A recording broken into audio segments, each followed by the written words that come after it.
Alright, hi last Cloudians, welcome to a Shift Goroth analysis video where I'll be running through his numbers and explaining his mechanics. Now if you have enjoyed content like this, do consider subscribing for me to continue dropping content like this. I'm close to 500 subscribers now and I would like to really thank everyone who has supported me over this period of time. You guys are the best. Alright, back to the video, let's go! Starting off, he only skills with STR for his physical attacks. Auto attack is 3 hits and neutral, average attack speed, can't chain them. As he's a dark unit, so all his skills are dark element. S1, 11 SET, 5 hits, 5 stocks, short leap. What's interesting is that it's chainable. He's able to spam it and keep enemies on a lockdown. S2 is 23 SET, 7 hits, 3 stocks. It's a short roll which does damage and pushes back along the way and ends with a bigger knockback. Also, it's chainable. Now he also has a poison infliction of about 25% proc rate given enemy in the neutral poison resistant state. Now S3 is 40 SCT, a little bit expensive over there, 11 hits with only 1 stock.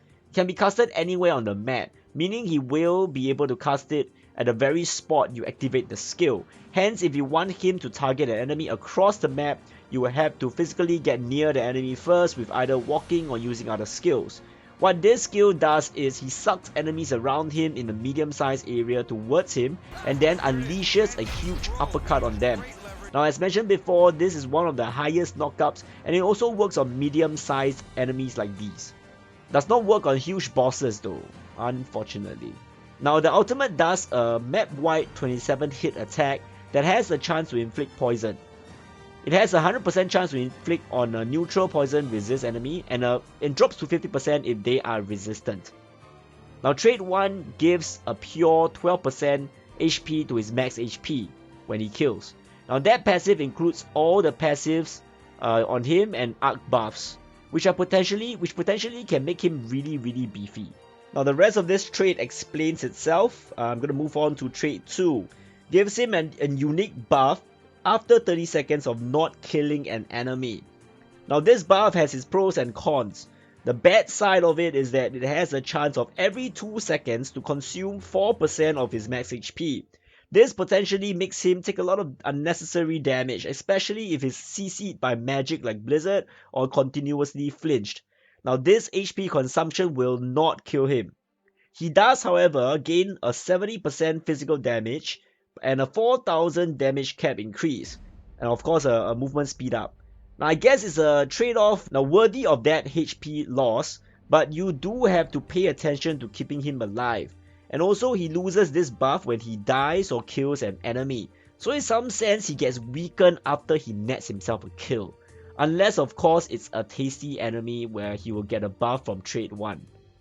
What I can see from both of his traits is that he is generally working off 3 things. Number 1, killing enemies. Number 2, killing tasty enemies. And number 3, not killing for 30 seconds. Now there are situations where they can stack, but it's very conditional. Of course, the most optimal usage of him would be to be fighting and killing tasty enemies.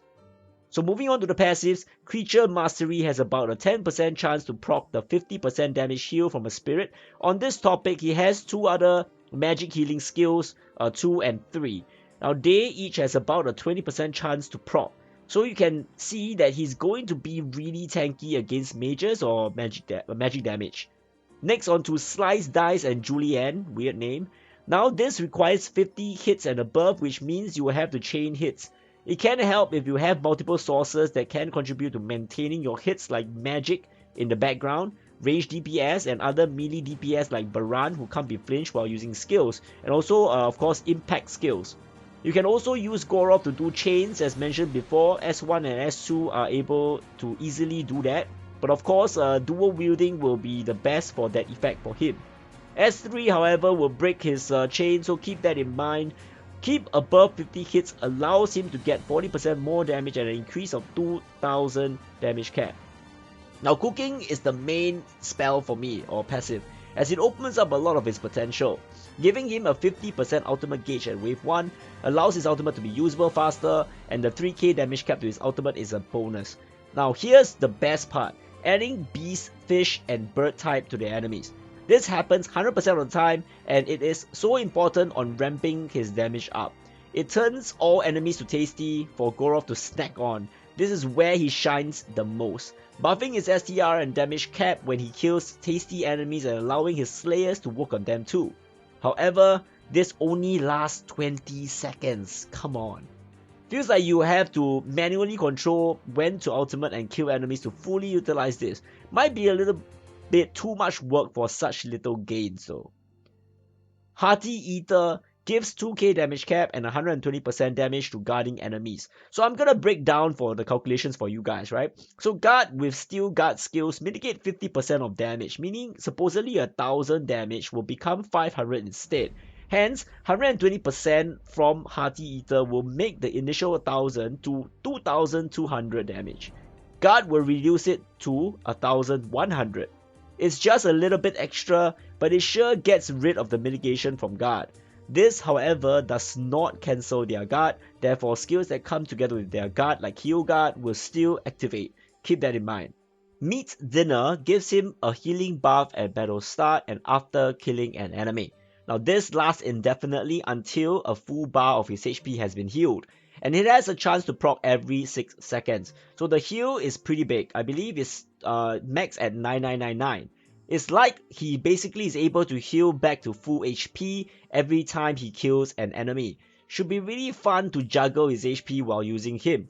This is a nice addition to adding on to his survivability, but my main concern during this is during his trait 2 proccing. I can see it being very useful during that phase as it's able to mitigate the damage of the HP consumed by his trait 2. However, the bottom line is he has to kill something. Now this skill shines when he's able to get kills and just snowball within the wave itself, but I see it useless against single boss fights as you will never get it to proc. Moving on to this paid gear, his sword has a pretty decent STR base and his dark element, perfect for him.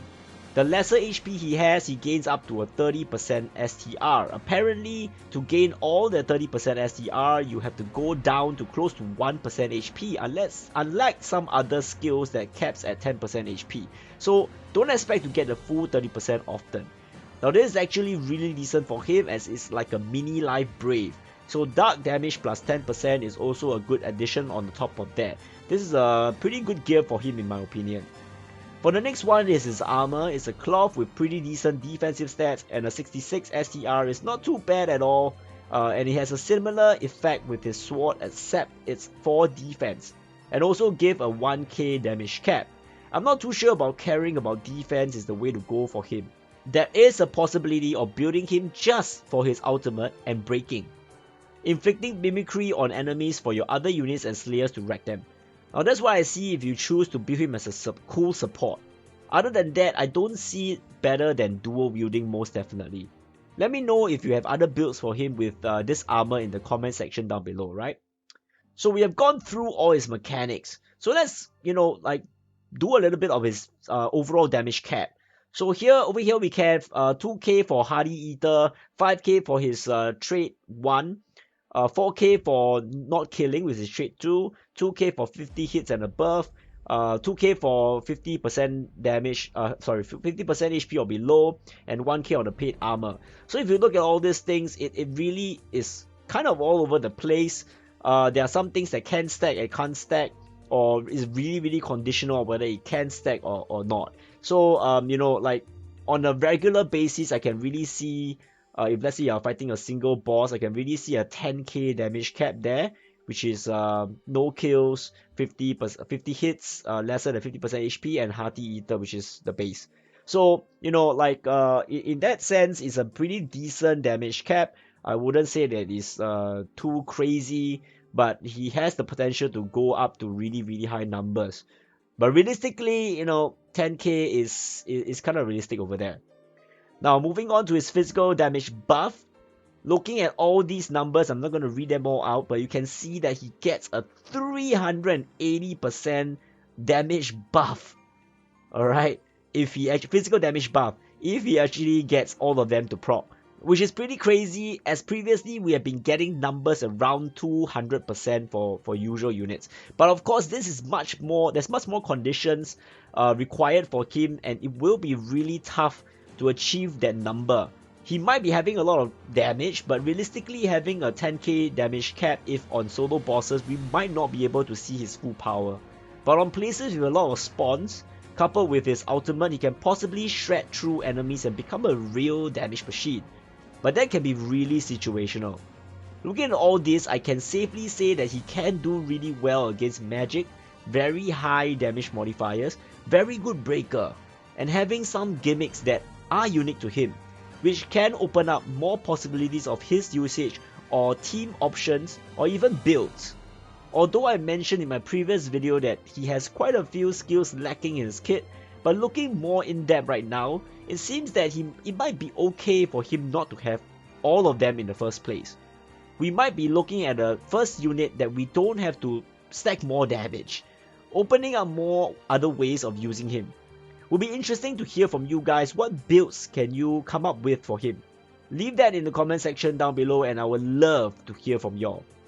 Alright, hope you have enjoyed the content. As usual, if you did, do leave a like and subscribe, as that will help me get this information out to more Last Cloudians out there.